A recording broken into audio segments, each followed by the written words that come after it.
My husband's family invited me to a family gathering, where they handed me a contract, claiming, "Sign this to transfer your savings to us." I laughed, until they locked the door behind me. But then I pulled out a document of my own, and suddenly, they all regretted what they'd just done. Let me backtrack a bit. I always knew my husband's family had some issues with money, but I never imagined they'd go this far. I'd been married to Mark for a decade. Together, we'd built a stable life, both working hard, making wise financial choices. I wasn't one to flaunt my wealth, but I had a healthy savings account, investments, and shared ownership in everything we had together. Mark and I had always kept our finances separate, but we contributed equally to our household. It felt like a solid arrangement. His family, on the other hand, was a disaster when it came to money. His parents, his older brother, his sister-in-law, and even his cousin, all of them had financial issues, credit cards maxed out, terrible investments, and personal loans they never repaid. Mark had assured me time and again that we would keep our finances away from theirs. I trusted him. Then came the meeting. Mark told me that his parents wanted to have a family meeting at their house. His dad supposedly had some important news and needed everyone present. I wasn't exactly thrilled about spending my Saturday with his family, but I agreed. I figured it would be the usual, some drama over money, a loan request, or complaints about their latest financial disaster. But I was wrong. When we arrived at his parents' house, something immediately felt off. The entire family was already there, seated in the living room as if waiting for something. Mark and I sat down, and his father, Richard, cleared his throat dramatically. "We've been discussing things," he started, scanning the room like he was about to make some big announcement, "and we've come up with a plan that will benefit everyone." I should have walked out right then. His mother, Carol, smiled at me like she was speaking to a child in need of persuasion. "We know you've been fortunate with your savings," she said. My stomach sank. I glanced at Mark, but he wouldn't meet my eyes. "We've drawn up a contract," his brother Dan declared, pulling a thick stack of papers from a folder, "to make things fair." Dan stood up, handing me the document as if it were a great honor. I skimmed through the pages, and my blood ran cold. They were asking me to transfer all my personal savings into a family account, which Richard would manage. Their reasoning? Since I'd managed to build up my savings, it was only right that I share it so everyone could benefit. I actually laughed. I thought it was some kind of joke. "You can't be serious," I said, shaking my head. "Oh, we are," Richard replied calmly.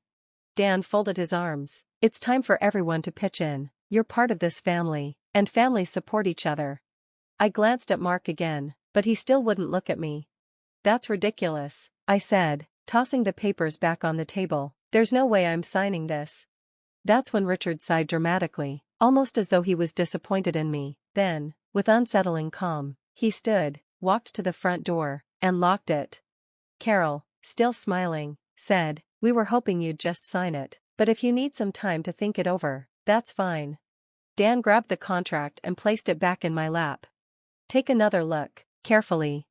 I scanned the room. The entire family was watching me, waiting. And then I realized, Mark wasn't shocked by this. He knew they'd try this, and he hadn't said a word. That was when something inside me snapped. I slowly reached into my purse. The smug looks on their faces made them think I was going for a pen. Instead, I pulled out my own folder. I calmly unfolded the papers and set them down on the table. "What's this?" Richard frowned. I leaned back in my chair, unaffected. "Divorce papers." Mark's head shot up. "Wait, what?" I turned toward him, fully facing him now. "I knew something wasn't right when you insisted on separate finances all these years. I knew your family came first for you, but this?" I motioned at the contract. "This is the proof I needed." Mark's face turned red. "Babe, please, let's just talk about this." "No," I pointed at the papers in front of me. "You're signing these today." Carol's smile began to fade. "Now, just hold on." "No," I snapped. I came prepared. I turned back to Mark, keeping my voice steady.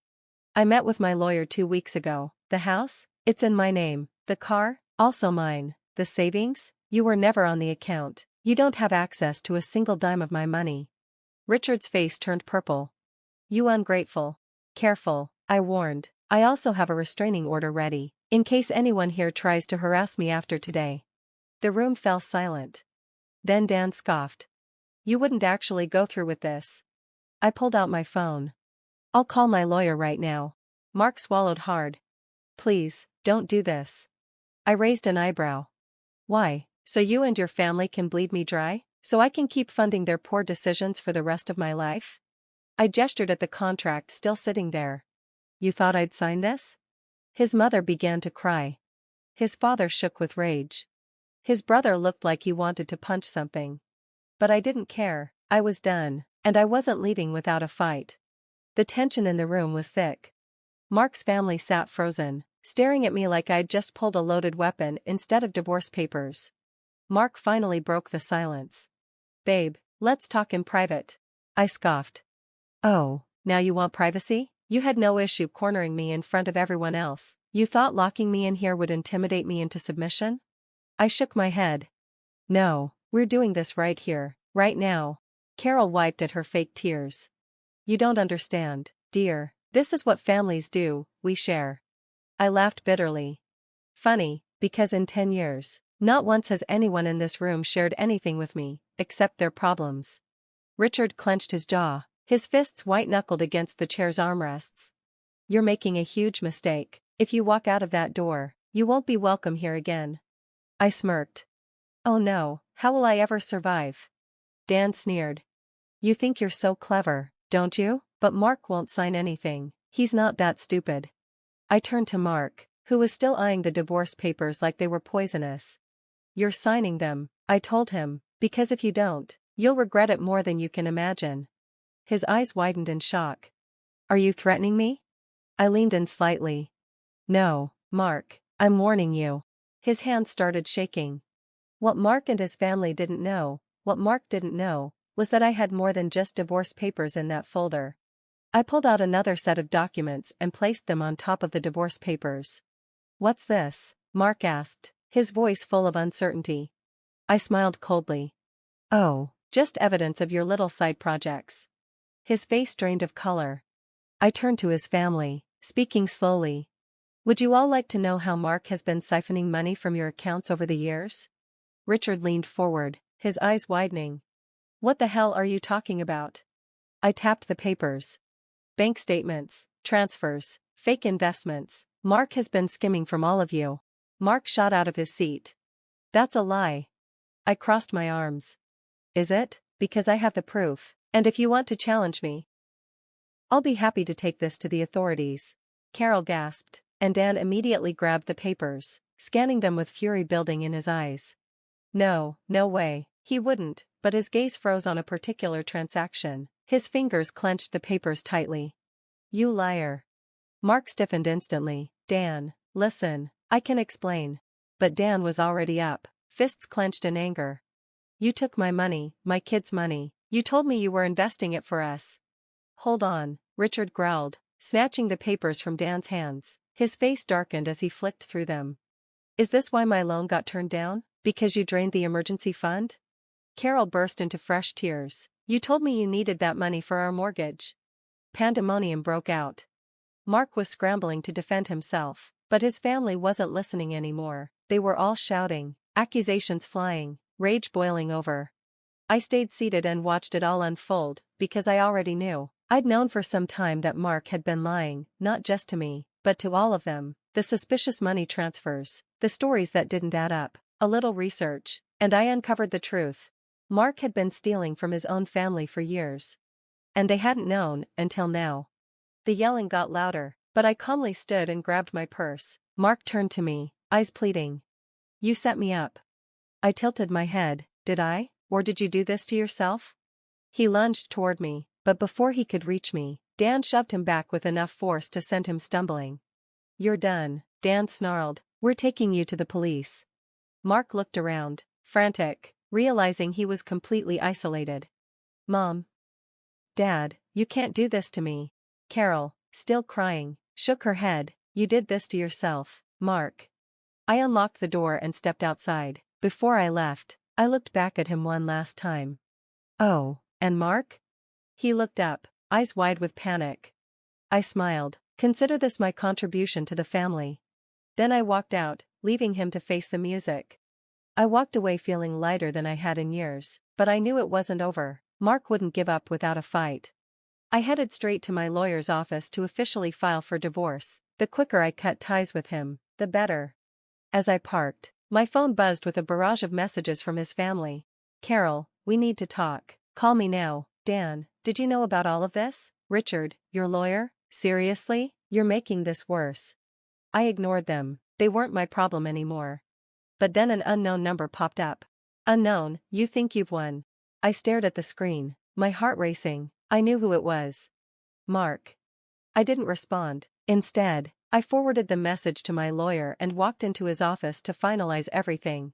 For the next few weeks, Mark tried to act like everything was fine. He refused to move out of our house, even though it was in my name. He tried to drain our joint bank account, but I had already moved my share. Worst of all, he began spreading a lie that I was the villain, claiming I had set him up with fake documents to ruin his life. His family almost believed him, at least at first. But then the investigation began. Dan wasn't bluffing when he said they'd press charges. The police started digging into Mark's accounts, and things got much worse for him. It turned out Mark wasn't just stealing from his family, he had multiple secret accounts. He'd taken out loans in his parents' names without their knowledge. He'd used his brother's identity for a credit card scam, and the worst part? He had been embezzling from his father's business. Once all of that came to light, his family completely turned on him. Richard was the first to act. He filed a lawsuit against Mark, demanding he repay every cent he'd taken. Dan followed suit, slamming him with fraud charges for the fake investments. Carol, who had initially defended Mark, finally snapped when she found out he'd taken out a second mortgage on their house behind their backs. The legal storm hit him hard. And me? I stood by, watching. Mark's last-ditch effort. I thought Mark would finally realize the mess he was in. I thought he'd go away quietly. I was wrong. One night, about a month after everything unfolded, I woke up to pounding on my front door. I checked the time, 2:47 a.m. A sinking feeling crawled into my stomach as I grabbed my phone. Then I heard it. Open the door. My name, I know you're in there. It was Mark. I didn't move. I didn't say a word. I just called the police. You set me up, he screamed. You took everything from me. Let me in. Damn it. I remained silent. I just watched the security footage as the police arrived. When they pulled up, Mark tried to run, but he was too slow. They tackled him to the ground and arrested him on the spot. The next morning, I learned the reason for his midnight visit. His family had cut him off completely. No money, no house, no car. And his legal situation? Worse than ever. The final twist. I thought that was the end of it. But a week later, I got a call from my lawyer. He sounded amused. You're going to love this, he said. Mark had a secret account in your name. I almost dropped my coffee. What? Turns out, Mark had been funneling stolen money into an account under my name, likely planning to pin everything on me if he got caught. But he didn't cover his tracks well enough. So guess what happened? Since the account was in my name, I was legally entitled to all of it. Mark, he went straight to jail for fraud, identity theft, and embezzlement. And me? I walked away with a huge payout. Mark thought he could ruin my life. He thought he could use me as a scapegoat for all his crimes. But instead, he ruined himself. After the discovery of the secret bank account, my lawyer acted quickly. Since the account was legally mine, I kept every penny. The money Mark had stolen from his family, the money from his father's business, the fake loans. It all went into that account. Over $300,000. And his family couldn't take it back, because Mark had used fake documents to open the account. It was legally mine. Dan, Richard, and Carol tried to contest it in court, claiming it belonged to them. But my lawyer shut them down. Your son committed fraud, he told them. If you want to press charges, go ahead, but my client had no part in his crimes. They had no case. So while Mark rotted in jail, I walked away with everything he'd stolen. Mark's trial was a disaster, for him. The evidence stacked against him was overwhelming. Even his own lawyer was embarrassed. The charges piled up: identity theft, fraud, embezzlement, grand larceny. By the end, the judge showed no mercy. Mark was sentenced to 7 years in prison. 7 long years. And since he couldn't afford a decent lawyer, he didn't get a cushy sentence. He went straight to a state prison. The last time I saw him was in court. He was a shell of the man he used to be, his hair unkempt, his face pale, his cocky demeanor gone. I walked past him, and he had the nerve to whisper, "Please, help me." I smiled.